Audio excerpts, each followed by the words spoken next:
Welcome to Miller's Monsters. I'm Mr. Beelzebub. This here's Count Luna. Behind me is Edgar P. the Scully.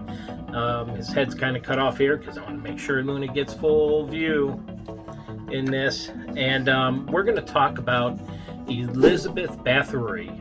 And in reading about Elizabeth or Countess Elizabeth Bathory, it's very interesting. And there's a lot of different angles to this, and you'll have to make your own decision on if she was innocent or guilty at the end of this video. But from a period of 20 years up to 1610, so what does that make, 1590, right around there, she was allegedly accused of killing 650 people, which would make her the most successful female serial killer ever. And she tortured them, in many different ways, and we'll get into that in a minute. She was also known as the Blood Countess because it was rumored that, or alleged, that she bathed in the blood of her victims, and may have possibly been a inspiration for Bram Stoker's Dracula. The thing is the accounts of her bathing in blood of her victims came 100 years after her passing in 1614, I believe. And so, is that really the truth or just an urban legend? Well, no one really knows. I don't think anyone will ever know. But before I tell you more about the crimes Elizabeth Bathory did, please take a moment, hit the subscribe button, ring the bell, set yourself up for notifications so you don't miss another spooky episode. And please, please, please tell your friends to watch and subscribe as well, and I thank you in advance. Some of the many crimes that Countess Elizabeth Bathory was accused of was, what she would do is she would have young servants come in, and at first she would offer them extra money just to get them to come in, and some of it was young noble women to come in for training, and she would then torture them. And she used many different ways to torture them, allegedly. One was she would spread honey, strip them naked, spread honey over their body, and left them outside for the insects to devour. In colder times during the year, she would put them in ice baths and leave them outside to freeze to death. Driving needles under their fingernails, which is painful even to think about. Cutting their noses or lips with scissors. It was said she was very fond of scissors. She would also use that to cut off body parts, not any body part, including the genitals of some victims. And she would also take bites out of their flesh, bite their noses, bite their breasts, bite their arms. But just anything she could do. She had torture dungeons in her castle, and would beat them, whip them. I mean, just every kind of way of torture you could imagine. And the reason she got away with this for so long is back in those times, most of these crimes were against servants, so nobody really cared. Of course, the noblemen and women didn't really care about crimes against servants at the time. It was when she started to do these crimes against young noble women is when then the authorities took notice of her and started an investigation on her. So once the investigation started, it was quickly, witnesses were talked to, and it was quickly decided that she was, in fact, guilty of some of these crimes. And 80 of them, I believe, was the number I read. And a lot of these, witnesses, medieval times, folks, you got to remember, were brought in tortured. Okay, so they got information from them. There's also some account where her siblings or family was involved, so they would be able to use her money again in getting these witness accounts, and even the government had reason to fake her crimes because they owed her money. They didn't want to pay. So that raises questions on whether she did it or not.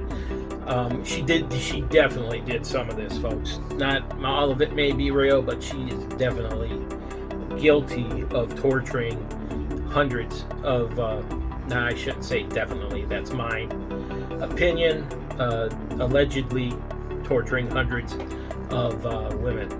And so anyways, they got these witness accounts. The authorities went to her house and supposedly found her in the midst of torturing.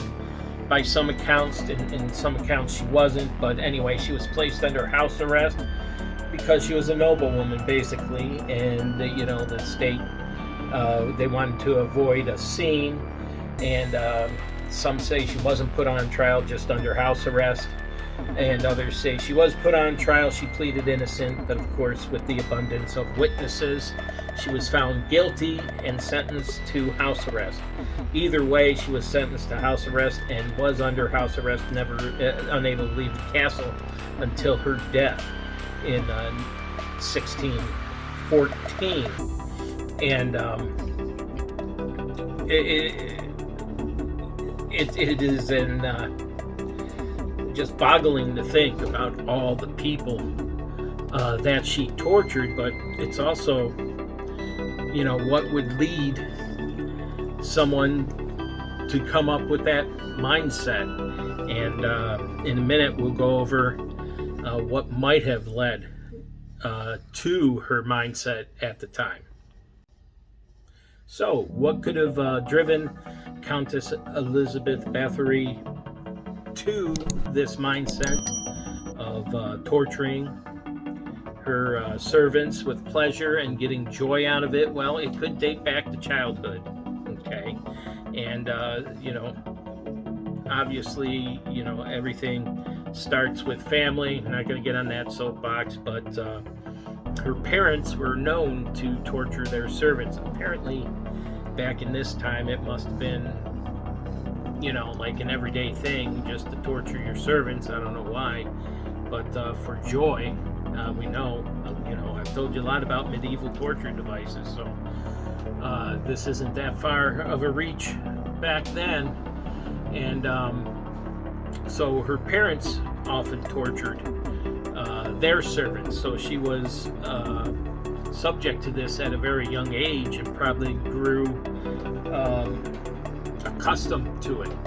So it makes sense that this might have followed her into adulthood, thinking this was the norm. Also, one explanation for her fascination with blood is that she had epilepsy as a child, and one cure of this was to take blood of the servants and wipe it on her lips.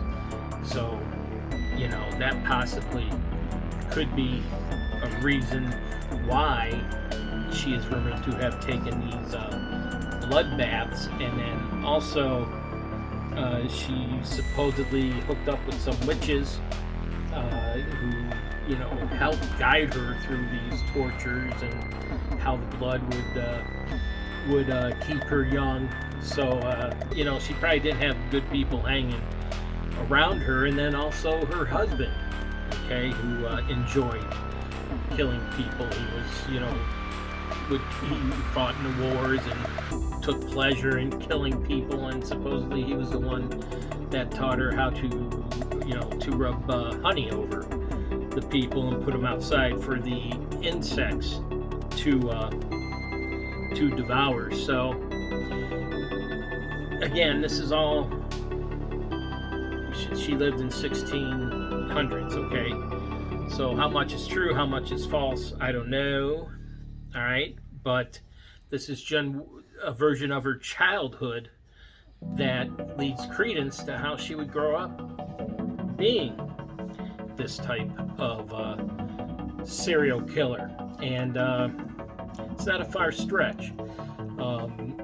Again, apparently all this was for the norm back then, and there's also some, looks like could be ulterior motives for family, the government, okay, the noblemen, all right, to